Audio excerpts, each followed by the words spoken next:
Hi friend, कैसे हैं आप सब। उम्मीद करते हैं आप बहुत ही अच्छे होंगे। फ्रेंड्स, मैं आज आप लोगों के लिए एक नया वीडियो पुनः लेके आया हूं।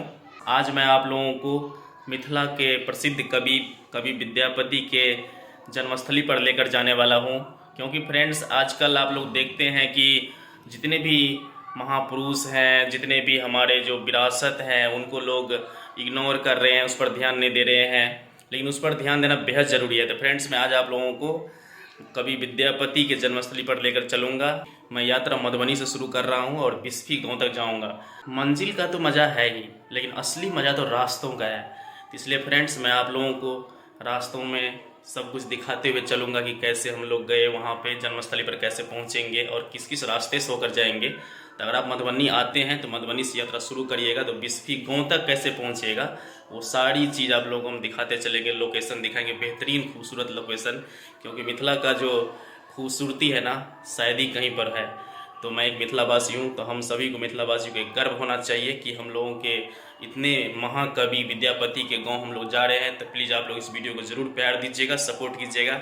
और हाँ, अगर मेरे चैनल पर नए हैं तो प्लीज़ मेरे चैनल को ज़रूर सब्सक्राइब कर लीजिएगा प्लीज़, और मुझे पूरा सपोर्ट कीजिए। और चलिए, आइए आज हम खूबसूरत यात्रा शुरू करते हैं और चलते हैं बिस्फी गांव, महाकवि विद्यापति के गांव। इस वीडियो में फ्रेंड्स, मैं आप लोगों को महाकवि विद्यापति से संबंधित कुछ जानकारी भी आप लोगों को प्रोवाइड कराऊंगा। तो चलो हम सब चले छी मैथिली कोकिल विद्यापति के गांव। अहाँ सब वीडियो में लास्ट तक जरूर बनल रहब।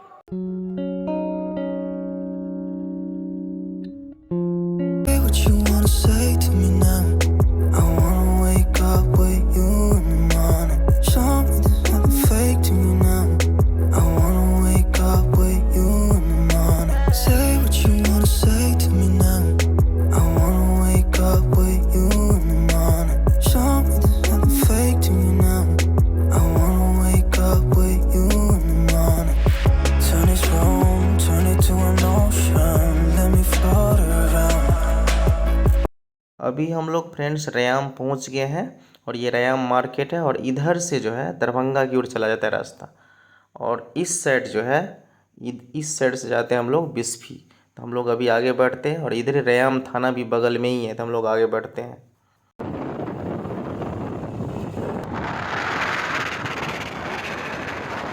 अभी हम रजौड़ा के पास पहुंच गए हैं। आप मेरे पीछे देख सकते हैं, यहाँ पर ये नहर है, और देख सकते हैं इधर से भी आपको नहर दिखाते हैं। और अभी हम जाएंगे इधर रजौड़ा तरफ से आगे।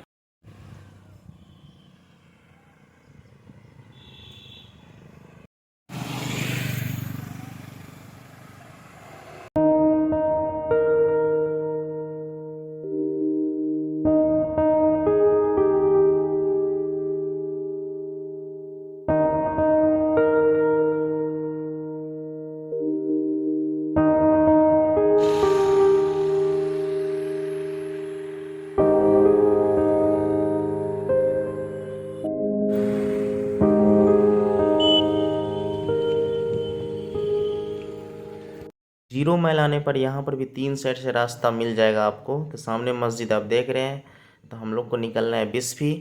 तो हम लोग को जाना है इस साइड से, आप सामने देख सकते हैं, इधर है बिस्फी।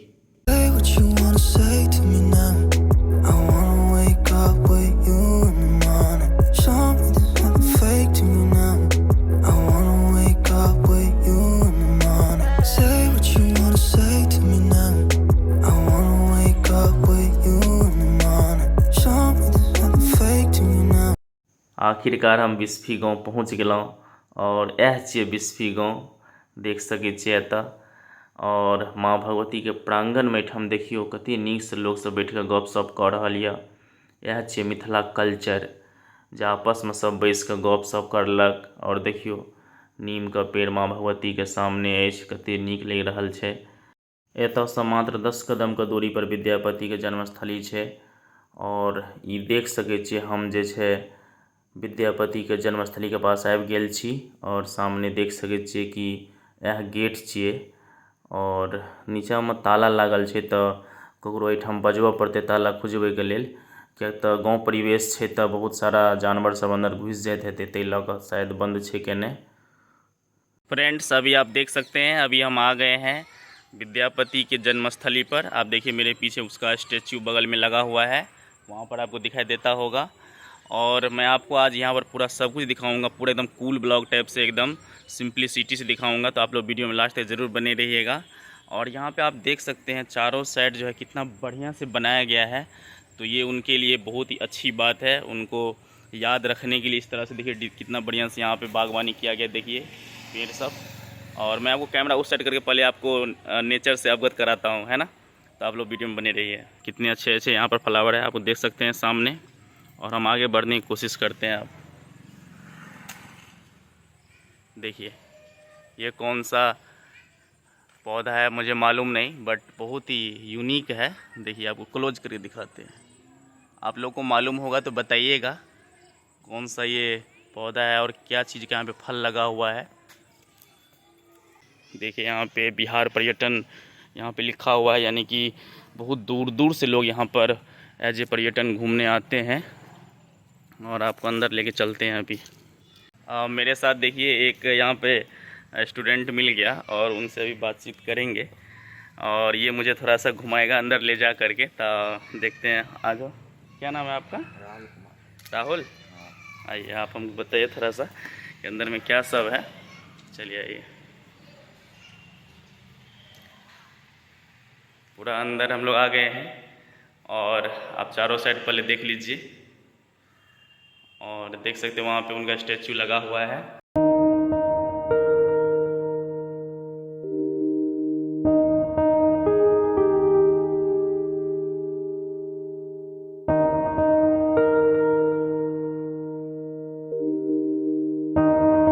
सुरंग, चलिए देखा ये कहाँ पे है। तो हम लोग इनके साथ अभी घूम रहे हैं और देखते हैं सुरंग, जहाँ से विद्यापति क्या करने जाते, नहाने जाते थे। नहाने जाते थे कहाँ पे, तालाब में कि नदी में? तो नदी इधर तो नहीं है, आगे है। आगे है।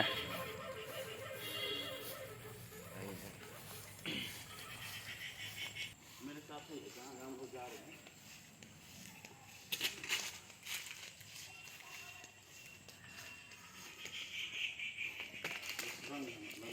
यहाँ से सीधा चला जाता था, मतलब नदी की तरफ।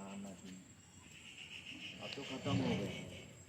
तो फ्रेंड्स आप ये देख सकते हैं, ये सुरंग था और इसी के नीचे से विद्यापति जाते थे स्नान करने के लिए। वहाँ आगे नदी है कह रहे हैं बच्चे। तो ये बहुत ही ऐतिहासिक जगह है मिथिला वासियों के लिए, पूरे देश के लिए। तो मैं यहाँ पर स्पेशली घूमने आना चाहता था कि कैसे यहाँ पे जगह है, कैसे क्या है, सब कुछ देखना चाहता था। बहुत ही अच्छा फील हो रहा है। ये सुरंग है, यहाँ पर देख सकते हैं आप। और इसको पूरा चारों साइड से घेर दिया गया है। और देखिए वहाँ पे लिखा हुआ है सुरंग। तो इसी रास्ते से मैंने सीधा, यानी कि इधर नदी है आगे और उधर जाते थे स्नान करने के लिए विद्यापति। यही वह जगह है फ्रेंड्स जहाँ पर सांस्कृतिक कार्यक्रम का आयोजन किया जाता है साल में। और विद्यापति से संबंधित बहुत सारे नाच गान का आयोजन होता है, बड़े बड़े लोग यहाँ पर आते हैं। और देख सकते हैं ये पूरा कैंपस इन्हीं का जन्मस्थली है, ये देख सकते हैं आप। और ये भवन उन्हीं की याद में बनाया गया है जहाँ पे वो पहले रहते थे। और पुराना भवन को तोड़ के नया बनाया गया स्मारक भवन, इसका नाम दिया गया है। और वहाँ पर उनका एक मूर्ति लगाया गया, आप देख सकते हैं। और कितना अच्छा से बागवानी किया गया, मुझे ये बहुत ही अच्छा लग रहा है। और बच्चे खेल रहे तो मैंने बोला कि आप लोग को मेरे को घुमाओ, क्योंकि मुझे मालूम नहीं है कुछ भी। तो ये बच्चा, क्या नाम है तुम्हारा? प्रिंस कुमार। प्रिंस। तो विद्यापति के बारे में तुम्हारे पास कुछ जानकारी है तो बताओ। यहाँ पर बहुत आदमी आते थे घूमने के लिए। आता है मतलब? हाँ, तो फिर घुमाते थे, सुरंग सब दिखाते हैं। और यहाँ पर समारोह सब होता है। समारोह सब होता है? कब होता है समारोह? नवंबर में। अच्छा। तो फ्रेंड्स मैं अभी विद्यापति के पूरा कैंपस को घूम लिया है और यही उनका जन्मस्थली है। तो फ्रेंड्स मैं उनके बारे में थोड़ा सा आप लोगों को बता देता हूँ कि उनके बारे में, कि विद्यापति जो है बहुत ही महान कवि, मैथिली कवि हमारे मिथिला के थे। उसको मैथिली कोकिल भी कहा जाता है, मैथिली कोकिल भी कहा जाता है उनको। और उन्होंने हजारों कविता भगवान शिव के बारे में, राधा कृष्ण के बारे में उन्होंने लिखा। शिव के तो बहुत बड़े भक्त थे, वो बहुत बड़े भक्त थे। और वो जाति से ब्राह्मण थे और उनका जो जन्म है तो जन्म के बारे में सही पुख्ता प्रमाण मुझे कहीं पे भी नहीं मिला। कहीं कहीं 1360 दिया है, कहीं कहीं 1352 दिया है, कहीं कहीं 1380 भी दिया है। तो मैं आपको विकीपीडिया के अनुसार बताता हूँ कि विकीपीडिया में उनका जन्म जो दिया गया है 1352 दिया गया है। तो 1352 ईस्वी में उनका जन्म जो है हुआ था बिस्फी नामक गांव में। और इनके जो खास जो मित्र थे वो राजा शिव सिंह थे, जिससे उनकी घनिष्ठ दोस्ती थी, काफ़ी उनको दोस्ती उनसे था।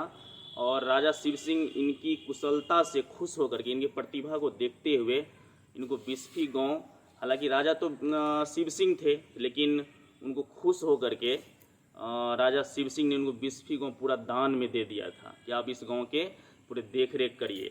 और वो राजा शिव सिंह के सबसे घनिष्ठ मित्र थे, उनके सलाहकार थे, उनके दरबार में रहते थे और उनको सही बात मार्गदर्शक करते थे। कहा जाता है कि एक बार शिव सिंह को दिल्ली में किसी ने पकड़ लिया, राजा ने, कोई दूसरे राजा ने उसको पकड़ लिया, मुस्लिम राजा। तो वहाँ से, यहीं से बिस्फी से जो है गए विद्यापति, और राजा शिव सिंह को उस दरबार में ऐसा उन्होंने प्रतिभा का खेल दिखाया, ऐसा उन्होंने बात बोला, इतना अच्छे ढंग से प्रस्तुति दी उस भरे दरबार में दिल्ली में।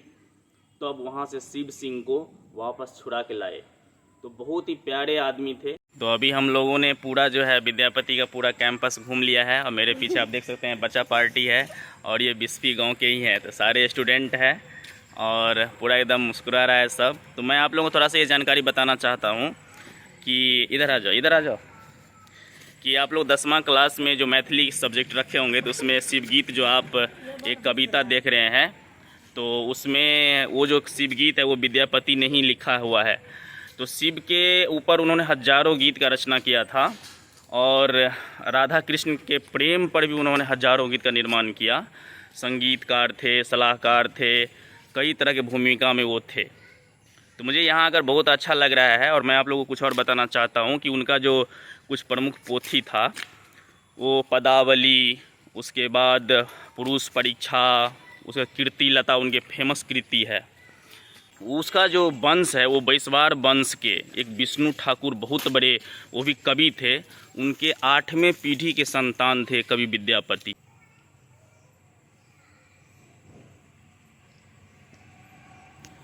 फ्रेंड्स, हम लोग यहाँ पर पूरा घूम लिए हैं और आप देख सकते हैं शाम होने को है। तो बहुत अच्छा लगा। तो हम लोग मिथिलावासी हैं तो मिथिला के कल्चर को मैं आगे बढ़ाना चाहता हूँ। तो आप लोग मुझे ज़रूर सपोर्ट कीजिएगा और पूरी वीडियो देखने में आप लोगों को कैसा लगा मुझे वो भी कमेंट सेक्शन में बताइएगा।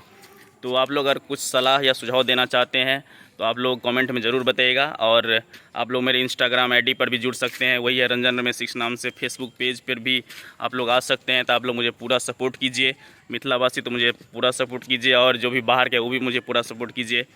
यहाँ देखिए मेरे पास एक छोटा सा बालक मिल गया है और विद्यापति का रूप ही लग रहा है मुझे। क्या नाम है तुम्हारा?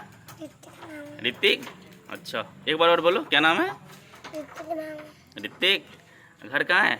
घर बिस्फी। अरे वाह, बिस्फी के हैं, विद्यापति के गांव के हैं आप। Very good. चॉकलेट खाते हैं? चॉकलेट नहीं खाते हैं? क्यों नहीं खाते हैं? चॉकलेट क्यों नहीं खाते हैं? क्या होता है?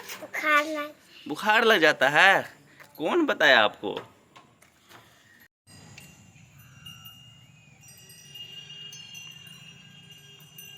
ये जो फ्रेंड्स आप देख रहे हैं ये विद्यापति के गांव का हाई स्कूल है और मैं आप लोगों को देखिए दिखा रहा हूं अभी।